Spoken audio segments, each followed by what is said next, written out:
Halo, apa kabar? Saja Anda menyimak Berita Medan bersama saya Rama Ditya Domas.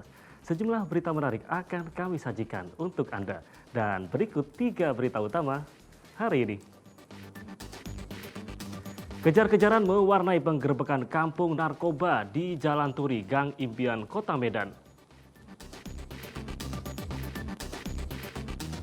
Polemik proyek lampu pocong di Kota Medan menuai berbagai kritik dari warga.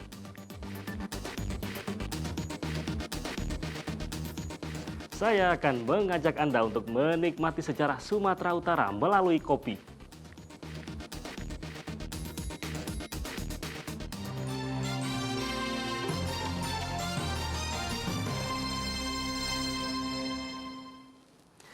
Kejar-kejaran mewarnai penggerbekan kampung narkoba di Jalan Turi, Gang Impian, Kota Medan.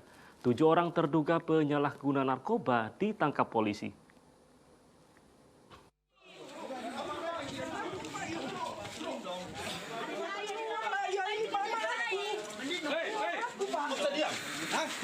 Meski berusaha mengelak, satu persatu mereka yang dicurigai ditangkap saat penggerbekan kampung narkoba di Jalan Turi Gang Impian, Kecamatan Medan Deli, Kota Medan. Sebanyak 7 orang terduga pengguna narkoba yang tengah asik bermain judi ketangkasan ditangkap untuk mempertanggungjawabkan perbuatan mereka. Petugas juga menemukan 1 paket sabu-sabu yang dibuang lewat jendela, serta 1 paket sabu-sabu lainnya yang disembunyikan di bawah sofa. Adapun hasil GKN berhasil kami amankan 7 orang laki-laki, yang mana 6 orang positif sabu-sabu dan 1 orang negatif.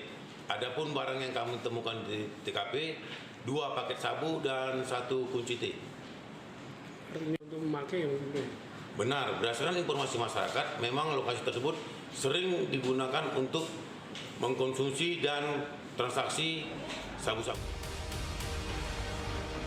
Dari hasil tes urin, didapati 6 orang positif menggunakan sabu-sabu, sementara 1 lainnya hasilnya negatif zat metamfetamin. Muhammad Hamdani melaporkan dari Kota Medan.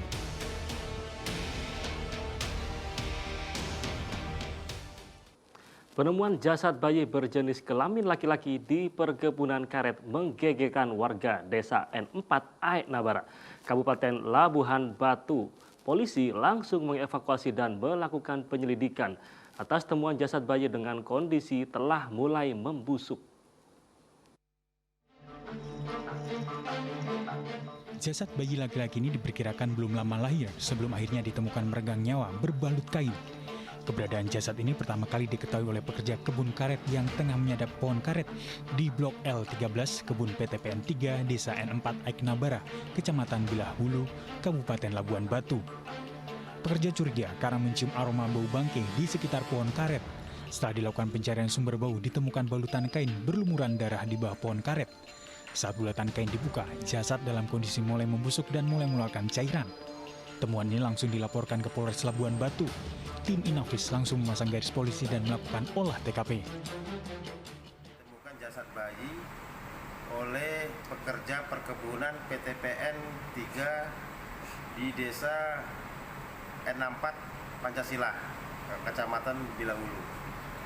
Diketahui identitas atau jenis kelamin dari jasad bayi itu adalah jenis kelamin laki-laki. itu diprediksi sudah berapa lama? Diprediksi mayat meninggal malam dan ditemukan pagi. Karena ditemukan pakaian-pakaian yang untuk menutupi jasad bayi. Artinya dibalut dengan kain ya gitu. Kain dan baju dari bekas dari ibunya. Jasad bayi kemudian dibawa ke Rumah Sakit Umum Rantau Prapat untuk diautopsi. Tuti Alawi Alubis melaporkan dari Kabupaten Labuan Batu.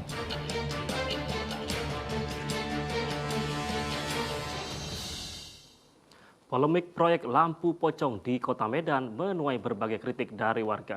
Wali Kota Medan, Bobi Nasution pun mengakui adanya kegagalan pada proyek penataan lanskap jalan dengan anggaran sebesar 25 miliar rupiah. Inilah tampilan fisik lampu yang kerap dikritik warganet di media sosial sebagai lampu pocong. Awalnya proyek bernama Proyek Penataan Lanskap Jalan menggunakan APBD Medan tahun 2022 dianggarkan pada Dinas Pertanaman dan Kebersihan. Namun, dinas itu belakangan dihilangkan. dilebur menjadi Dinas Sumber Daya Air Bina Marga dan Bina Konstruksi pada awal tahun 2023. Kendati kerap disindir dan menuai hujatan warga melalui media sosial karena dianggap tidak berfungsi, proyek lampu pocong itu belum juga dirampungkan dari batas waktu hingga akhir 2022 lalu. Sedianya, dalam anggaran APBD 2022, 1.700 lampu jalan dipasang di 8 ruas jalan utama Kota Medan, namun hasilnya menjadi cemoohan. Wali Kota Medan Bobi Nasution mengakui proyek lampu jalan itu gagal karena melanggar sejumlah aturan. Di antaranya jumlah lampu, jenis material dan jarak lampu satu sama lainnya tidak sesuai kontrak. Penilaian itu diumumkan berdasarkan hasil pemeriksaan Inspektorat Pemerintah Kota Medan. Bobi Nasution juga memerintahkan 8 perusahaan pemegang proyek lampu jalan untuk segera bertanggung jawab dan mengembalikan 21 miliar rupiah lebih anggaran APBD yang telah diberikan pemerintah Kota Medan. Dan kalau yang harus membongkar, ini harus melakukan pembongkaran, itu adalah pemilik dari bangunan itu sendiri. Karena pemilik bangunan ini belum diserahkan kepada pemerintah Kota Medan, silakan bongkar sendiri. Karena ada material di dalamnya, nanti jangan bilang kita yang bongkar, kita ambil, dan kita nyuri pulang. Silakan besinya di situ, semennya di situ, yang bentuknya kayak dibilang kayak pocong itu ambil balik, silakan. Kalau kita ambil balik, dibilang kita nyuri pulang. Jadi silakan itu ambil sendiri, bongkar sendiri, kalau bisa dijual juga lagi silakan. Selain meminta pertanggungjawaban, Bobi juga meminta pihak ketiga pemegang proyek lampu jalan segera melakukan pembongkaran bangunan fisik. Tuti Alawiyah Lubis melaporkan dari Kota Medan.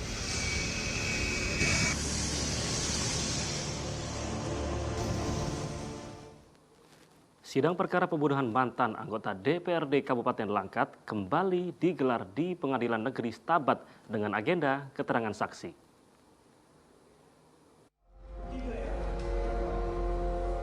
Sidang perkara pembunuhan mantan anggota DPRD Kabupaten Langkat kembali digelar di Pengadilan Negeri Stabat. Sidang kali ini beragendakan mendengarkan keterangan saksi. 2 orang saksi yang dihadirkan dalam persidangan yaitu Janius dan Boyman yang merupakan sopir dan kernet yang bekerja kepada Painong untuk mengumpulkan getah dari kampung ke kampung.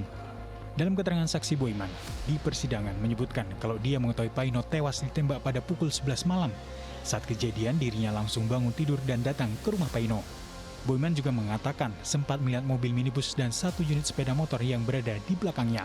Boyman juga mengatakan sempat melihat mobil minibus dan 1 unit sepeda motor yang berada di belakangnya saat dirinya pulang menimbang hasil karet di depan SD Impres sebelum Paino tewas. Terkait keterangan saksi, kuasa hukum terdakwa Tosa Ginting, Minola Sebayang mengatakan patut menduga karena seluruh keterangan saksi di berita acara perkara BAP tidak semata-mata dialami seorang saksi. Ia menduga ada campur tangan orang lain yang coba memasuki keterangan yang tidak seharusnya agar perkara ini sempurna.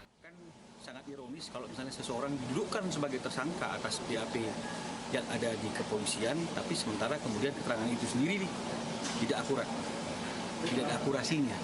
Sementara orang sudah terlanjur menjadi terdakwa. Nah, jadi inilah sedikit kaitan dengan masalah cabut-mencabut. Tapi itu memang adalah hak daripada saksi. Jika kemudian dalam persidangan dia meluruskan keterangannya dan dia berpegangan kepada kesaksian yang dia berikan dalam persidangan di bawah sumpah. Nah, hanya saja dari situ kan kita patut menduga, ya. Jadi patut diduga. Apa patut diduganya? Bahwa seluruh keterangan saksi yang ada di dalam BAP tersebut tidak semata-mata adalah keterangan dari apa yang dialami oleh seorang saksi. Sementara kuasa hukum korban Ahmad Mulia Sembiri mengatakan keterangan 2 orang saksi ini sangat membantu proses pembuktian dalam persidangan.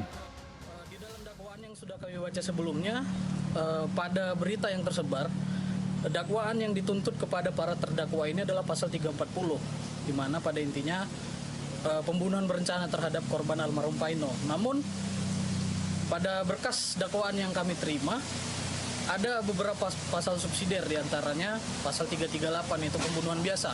Kemudian ada pasal lebih subsidiarnya itu pasal 353, di mana intinya pasal 353 ini adalah penganiayaan berat yang mengakibatkan matinya orang.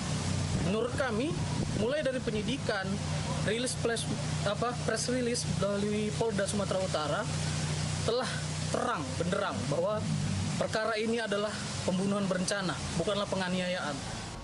Dalam perkara ini ada 5 terdakwa yaitu Luhur Sentosa Ginting sebagai otak pelaku, Dedi Bangun sebagai eksekutor penembakan, Persadanta Sembiring, Heriska Wantenero, dan Sulhanda Yahya. Rencananya sidang akan kembali digelar pada pekan depan. Muhammad Hamdani melaporkan dari Kabupaten Langkat.